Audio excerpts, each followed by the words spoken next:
کل پرسوں گجرخان شہر کے اندر جمعے والے دن ایک محفل میں گھر والوں نے کہا کہ جناب دو مضمون ہیں، یا آپ حضور کی سیرت بیان کریں یا حضرت اویس کرنی کا ذکر کریں۔ اب مضمون دونوں بڑے چسکے والے ہیں، بڑے معیار والے ہیں، لیکن آپ کو پتا ہے کہ ہم لوگ یہ سمجھتے ہیں کہ شاید سیرت جو ہے وہ دوسرے لوگ بھی بیان کرتے ہیں، ہم نہیں بیان کرتے۔ میں نے کہا سیرت کسی صورت کی ہوتی ہے، سیرت کسی صورت کی، سیرت کیا ہے؟ میں بول رہا ہوں یہ میری سیرت ہے، میں ہاتھ ہلا رہا ہوں یہ میری سیرت ہے، میں دیکھ رہا ہوں یہ میری سیرت ہے، میں کلام کر رہا ہوں یہ میری سیرت ہے، یہ خطاب کر رہا ہوں یہ میری سیرت ہے۔ لیکن صورت کیا ہے؟ میرا چہرہ ہے، میرے ہاتھ ہے، میرا جسم ہے۔ اور میں نے کہا پاگلو تم سیرت پہ زور دیتے ہو، سیرت ہے لیکن سیرت اس صورت کی ہے جس صورت کو خدا اپنی صورت کہتا ہے، جس صورت کو خدا اپنی صورت کہتا ہے۔ ہائے ہائے، اسی لیے سرکار کی حدیث ہے، حضور فرماتے ہیں مر رآنی فی المنام فقد رأى الحق، جس نے مجھے خواب میں دیکھا نا اس نے حق دیکھا۔ محدثین نے یہاں پر دو باتیں بیان کی۔ حق دیکھا کا معنی یہ ہے کہ شک نہ کرے اس نے مجھے کو دیکھا، شک نہ کرے اس نے مجھے کو دیکھا۔ اور دوسرا معنی یہ رال حق، وہ شک نہ کرے جس نے مجھے دیکھا اس نے حق کو دیکھا، جس نے مجھے دیکھا اس نے حق کو دیکھا۔ اسی لیے تو تاجدار گولڈا فرماتے ہیں کہ اس صورت نو میں جانا تھا، اس صورت نو میں جانا تھا، جانا تھا کہ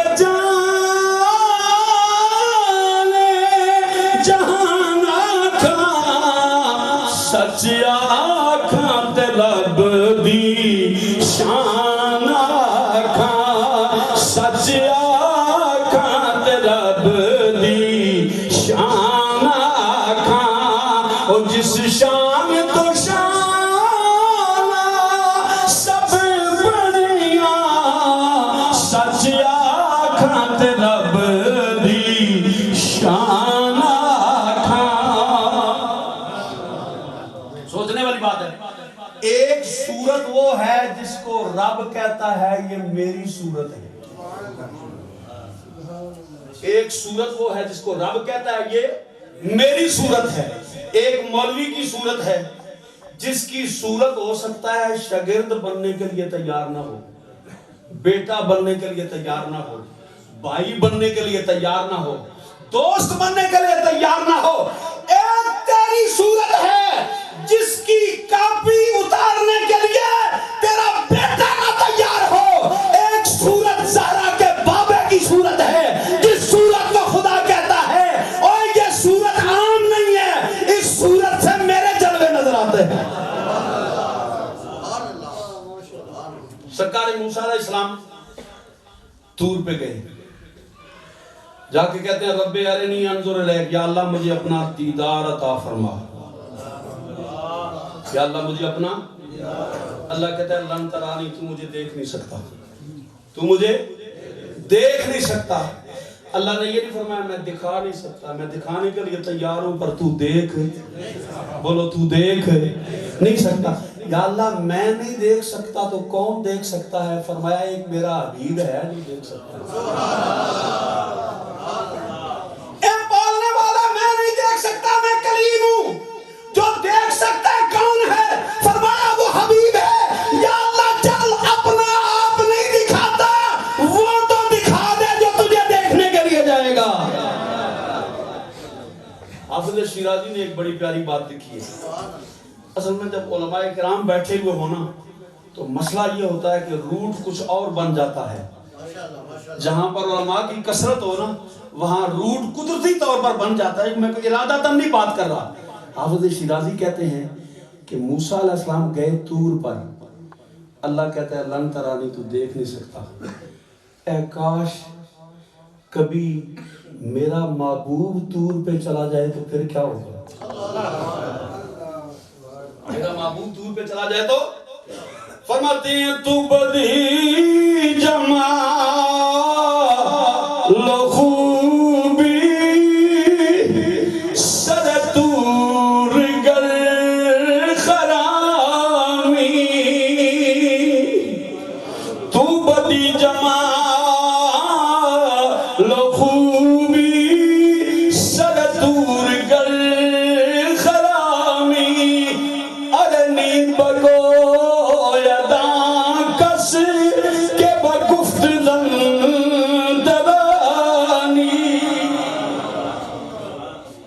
شیرازی کہتے ہیں کہ اے اللہ کلیم گیا تھا طور پر تو تو نے کہا تھا لن ترانی، اے محبوبہ اگر کبھی تو پر ٹھن کے طور پہ چلا جائے، جب تو خرامہ خرامہ چلتا چلتا طور پہ پہنچے تو رب کے سونیا ٹھہر جا ذرا رج کے ویکھن دے دے۔